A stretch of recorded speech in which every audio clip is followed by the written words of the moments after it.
All right. So I'm going to share screen.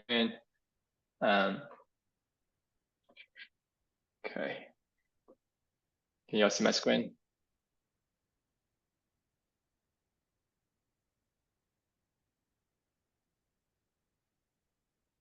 All right. So the project that we're going to present today is the AI agents for finance. And so the motivation of this project is that we have two tasks that's pretty substantial for the financial analyst. The first is to extract the insights from the massive amount of financial data, and so to identify the investment opportunities. The second task for them is to write an equity research report in a timely manner. Usually this would take an experienced analyst days to weeks to finish, but through AI agents right now, we can probably shorten this time to minutes or within an hour. So that's where our project comes in here. So the AI agents for finance. So here we use the framework of AutoGen plus FinRobot. We're gonna highlight two use cases. The first one is the financial insights extraction.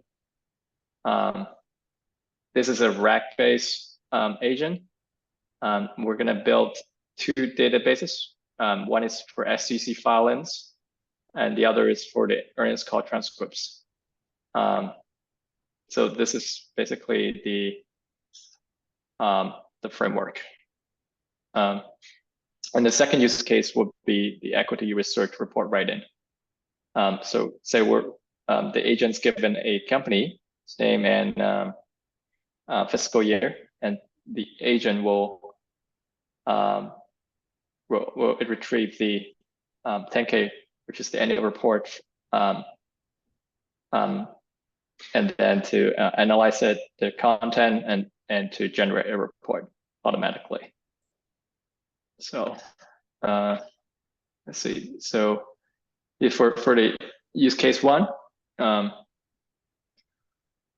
we're gonna build an SEC filings for the first database. So for SEC filings, some background knowledge.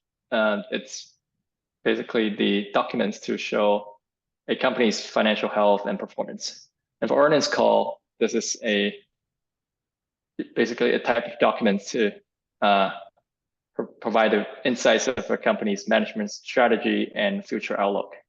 So there are two types of content built into two separate databases, and this will be provided as a tools for the AI agent to call when it's prompted for a task. So first of all, we have to get the data. So in this case, we're for the demo, we only scrape the data from these following companies. The SEC files documents are stored in Markdown files, and the earnings call transcripts are stored in text file. So after getting the data, we will need to establish the vector database. So these are the steps that's taken to establish the vector database. And in this case, we're using the LangChain recursive test splitter to do the chunking. And for the embedded model, in the first try, we did the sentence transformers. The dimension is 384. The vector database we choose is the ChromaDB. Then there are some problems we encounter with the vector database, and there are some optimization methods to improve that. So first of all, we also have the problem of array limit, as shown on the right-hand side here. This is using the GPT-4 Turbo and still hitting the array limit. So we're thinking it's because the trunk size is too large. So these are the steps that were taken to improve the chunking strategy, because the markdown files have a lot of tables. And so I'm not going to read it all out, but basically these are the steps taken from Xiangchen in our group to improve the chunking strategy. And secondly, we need to improve the retrieval accuracy. So in this case, we're using a higher dimension embedded model, which would need sort of improve the capability of the embedding. So we think it could retrieve, it could improve the retrieval accuracy as well. So in the following, I'll hand it over to my colleague, Chen Shi, to walk us through the RAG evaluation process. Yeah, sure. Yeah, thanks, Alan, for summarizing the overview and how we build a vector database. So from now, I'm gonna cover the evaluation process that we conducted using the established vector database, ChromaDB. So because I think I would like to give a little bit context before, because we're thinking about not using a calling API for this project, and we would like to have a local database because especially in a lot of financial institutes, we are not able to like call GPT API. That's why one of the rationale that we wanted to have a local vector database and that we can just retrieve it directly from the ChromaDB database. For the evaluation process in this project, we only focus on evaluating RAG, but just to know that we also have the agents part in the later part of the presentation. But however, for the scope of this project, we only evaluated RAG at this moment. So in order to evaluate the RAG, so basically we use the models to generate some responses. And we also created some queries after reading the SEC filing documents. And after that, we formatted data because for the RAGAS framework, it requires a specific data format, such as the queries, answers, contexts. And they ask for specifically like a list of strings or strings. So I think it has a specific format requirements for RAGAS. And then after that, we run the RAGAS framework by calling evaluate. Okay, next slide, please. All right, yeah. Yeah, so like we mentioned briefly before, which is also similar to what the first group were presenting. We have a question that we generated by ourselves, and then we created some ground truth as well. So we rolled up some ground truth based on the questions. And after that, we created a RAG to generate some answers. And meanwhile, we also retrieved using the vector database that we built to retrieve some chunks as in context, and then we format it into like a data set. Okay, next slide, please. All right, so this is like what it looks like after the data set is created. So it has the question, the ground truth and answer and context. So just like as the first one as an example, I guess, so I think most of the companies that we are concerning with are the semiconductor industry. And so I guess the first question was like, what is the revenue for NVIDIA for the fiscal year in 2022?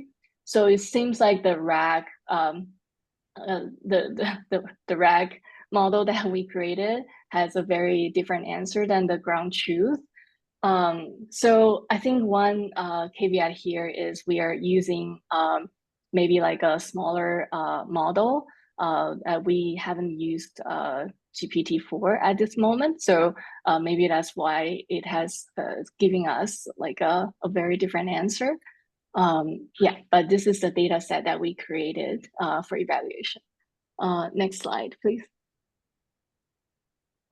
Okay, so here are some code that we use to create the, I guess, the context and the context and the answers, which is very similar to what the previous group was doing. So yeah, maybe we can skip this part. So this is just some code showing how we created the data set and how we evaluate using RAGs. So we basically invoked four metrics: faithfulness, answer relevancy, context recall, and context precision.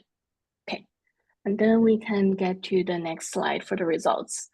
Yeah, so I think what I've seen here is some results also have very low faithfulness, and like some of them have the answer relevancy seems okay in general, but the faithfulness and the context recall are very low. So so I guess if you scroll on to the next slide, please. Yeah, next slide. Yeah, you can scroll it down a little bit more. Yes. So basically, I guess similar results to the previous group as well. So I think possible improvement we are thinking is to consider maybe fine-tune the model on a data set that emphasizes alignment between questions, context, and faithfulness, and then maybe using a larger model. But based on our finding, the answer relevance looks okay, but the context recall is also very low, similar to what the previous group was seeing as well. Okay, so yeah, that's basically the evaluation session. I will hand it over back to Alan to continue our discussion about the agents. Thank you, Chen. I have a question here. So, what the table shows is basically that for all the questions, the answers are wrong, right? Some of them are correct. For example, I think what is the CEO of NVIDIA? The second one here is Jensen Huang, and this one is correct. But for some reason, the context recall and faithfulness are still 0. Maybe there is some like calculation. I think that is here. exact match. They expect the exact match to have a high faithfulness. Do you have an aggregated number? Like what is the overall accuracy, overall recall, precision, etc.?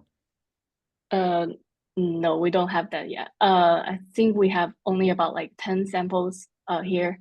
So yeah, I don't have that number at the moment. Okay. All right. No, thank you, Chen Shi. So yeah, right now I'm gonna demo the use case one, which is the RAG-based agent. So I've prepared one question here. So we can directly ask that and see how it's gonna respond. So basically what you see here is the user prompt. Let me see. So I'm actually pressing enter in the backend because it's not gonna skip automatically. It's because it's always asking for feedback. Now it's so the robot there shows that the user sorry, it's called a tool proxy. So tool proxy is gonna select the database, and it's gonna return the content to the user. And the context that it finds is that for these net revenue for AMD, it's going to query the SEC filings database. and it's going to call this function which is the database for AMD, SEC database for AMD. It's called 10Q1. And let's see what it's going to find. So you mean that the agent is automatically retrieving and select different database, right? yes. Okay, that's cool. Yes, and this is the context that it returns, that defines. So this is so basically it returns these contexts to the agent, and the agent is gonna, so this is from rack though. This is from rack, so it's the results returned from rack, and then the agent is gonna analyze the results and return the answer. I have actually double checked this number, and it's actually not correct. So I think there's something wrong within the parse format, probably. So yeah, but anyways, this is to demonstrate the capability of agent and how it works out on the front end. So yeah, so hopefully this gives you an idea. And you can probably also ask another question, but I think the front end is gonna crash if I keep asking questions. So I'm not gonna do that. So I'm gonna just show you one question here. And then for the, okay, let me go back to this. That's a demo for a use case one. Now we're gonna carry on to the second use case, which is the equity research report writing. So on the right-hand side is the example of how the equity research report should look like. Basically, you analyze the annual report from a given company, and then you're gonna show the diagrams on the right-hand side of the stock price and some analysis, some suggestion maybe about this particular company. So the input in this case will be the company name and the fiscal year, and the toolkits is provided to the agent. So the agent will automatically pick what tools it's going to use following the prompt instruction that's given. And the output will be the report and in PDF format. All right, so and here are the toolkits that are provided to the agents. So this is a function name, get SEC report.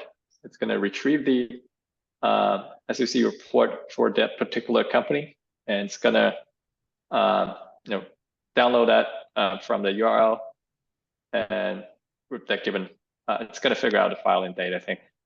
And then there's a function of a display image, the function to check the test length for the generated reports, and a function to build a report. And then there are two classes. One is to analyze the report. Basically, there are different functions that are designed to analyze what part of the report, the content within it. And then there's a function to analyze the chart of the content that's shown in the report. So so this is a prompt that's given to the agent. So yeah, with the tools that are given, write this annual report based on this provided company's fiscal year 10K report. 10K report is the annual report, by the way. And then I ask it to pay attention to these particular aspects. So explain the working plan for kickoff, use tools one by one for clarity. And then the file operations should be done in this provided directory. oops, my bad. And then display an image in the chat if it's once generated. And these paragraphs should be combined, and then they should be between 400 to 450 words. Don't generate it, the PDF, until it's explicitly fulfilled. So let's see the demo. So because the demo was supposed, I'm going to show it here. So I'm going to enter a Microsoft for company name, and then I'm going to enter the fiscal year for 2023. Then if it hits submit, and it's going to run the agent in the back end, and then it's going to generate the report. So there's some problem with the front end, so I'm going to show it in my Jupyter Notebook here. So basically, you enter Microsoft 2023, and this is the prompt that's given to the agent. So it's going to start doing all of this work. So it's going to do the planning first. The agent explains what the plan is. So it's first going to retrieve the report, and it's going to analyze the statements. So this, okay, and then the first step would be to use this function and find a URL and the following date of the report. And then it's gonna, okay, so after retrieving the content from this URL, and it'll start doing the analysis of the financial statements, starting with this balance sheet analysis. And for this particular analysis, it will use the analyze balance sheet function. And keep going. Yeah. So yeah, the balance sheet is something. Yeah, we'll just keep doing it for all the steps. And then, excuse me, and then it's gonna, let me see, sorry. So it's gonna execute this function, analyze business highlights, execute the function, analyze company description, analyze execute function, get risk assessment, and share performance. So it's gonna do the plot of comparing the Microsoft and the S&P 500 changes. Then it's going to tell you the visualizations created. And yeah, and then it'll get the PE, EPS performance plot. And here's it. And at the end of it, it will do the counting of the words. So between 400 and 450. So then it's going to compile the report, and then it's going to check the text length. And then there's a function for build any report.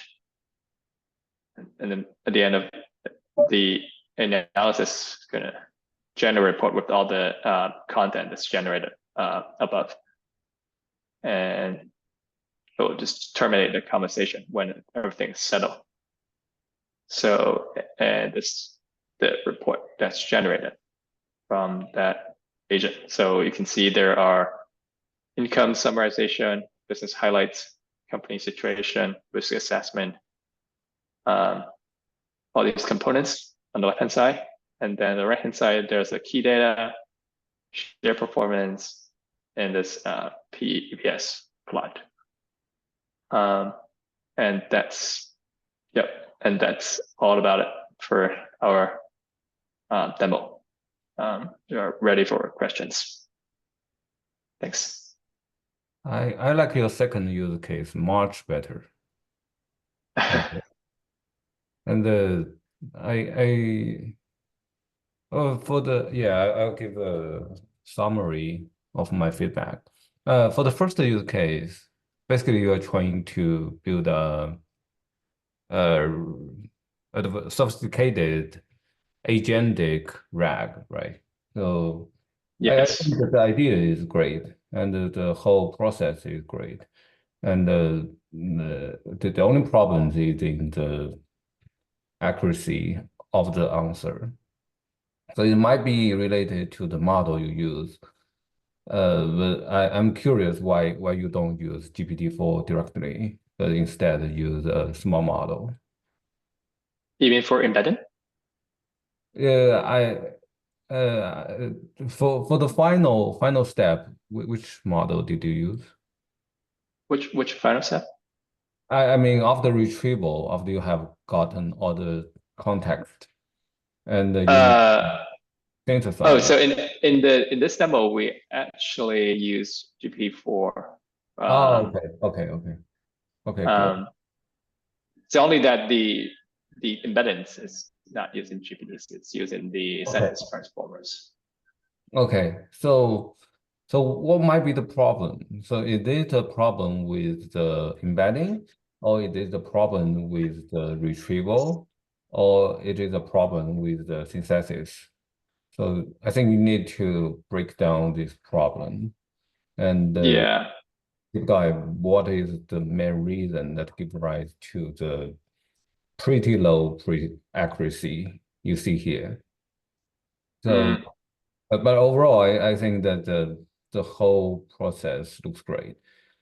And one more question about your agent used in the first use case. So are you using AutoGen or what framework? Yeah. So this is all based on AutoGen and ThinRobot. Okay. Yeah, So, both use cases actually are based on AutoGen and ThinRobot.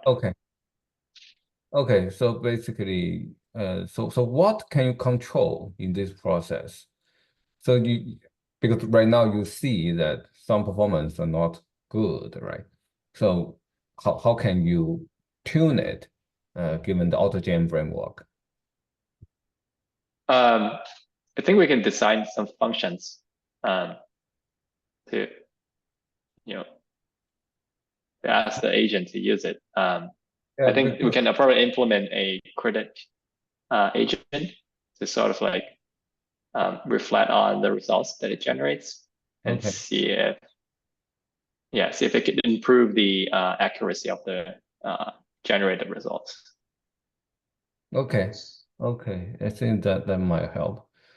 Okay. About your use case two, I love it better. But I have a question is you are also using AutoGen, right, for this problem? Correct. And what value you have added to AutoGen? Because I see that the whole process, AutoGen just did it automatically. So all you did was to give it a prompt, and that's it. And eventually you get a very nice report with summarization and with some nice plots.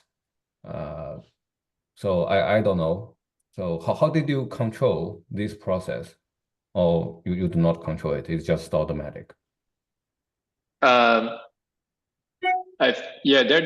so in AutoGen there is a keyword that you can control that if it asks for feedback or not. So in this particular one, I asked it to not ask for feedback. So basically everything is automatic that you saw over there in this agent flow workflow.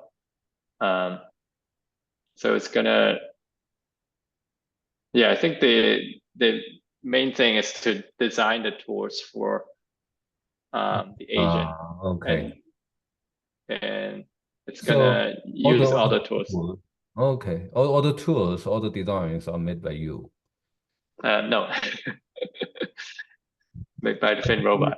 You just select all the tools. Yeah. Or more specifically, how do they choose the tools to use?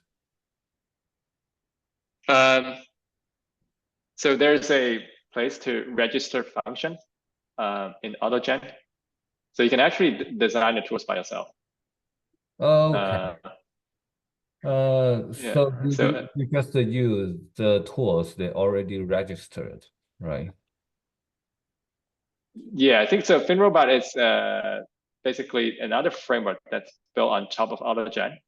So they already have implemented quite some functions there. So we basically, yeah, we just need to use it, use the design functions. Okay.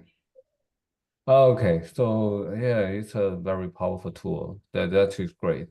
Okay. My next question is, how would you evaluate the performance of the second use case? Yeah, that's a good question. I am not quite sure right now because yeah, does it content are yeah, it's generated from by the LLM. So I don't know if you have to. I think each component has their own evaluation metrics, I guess, because some components you care about some aspects more than the others, I guess. But I guess for summarization, there is some metrics already established. But for Yeah, I think for this, it's basically a summarization, right? So I think you can use the metrics that you use for summarization to evaluate the how accurate the summarization is, right? Yeah. And besides like the compression ratio, also you can care about like accuracy. So, and you can list a few important factors to consider and to check if all these numbers are correct, all the facts are correct, etc. Yeah. Okay. Yeah, looks good. Thank you. Any questions from the audience?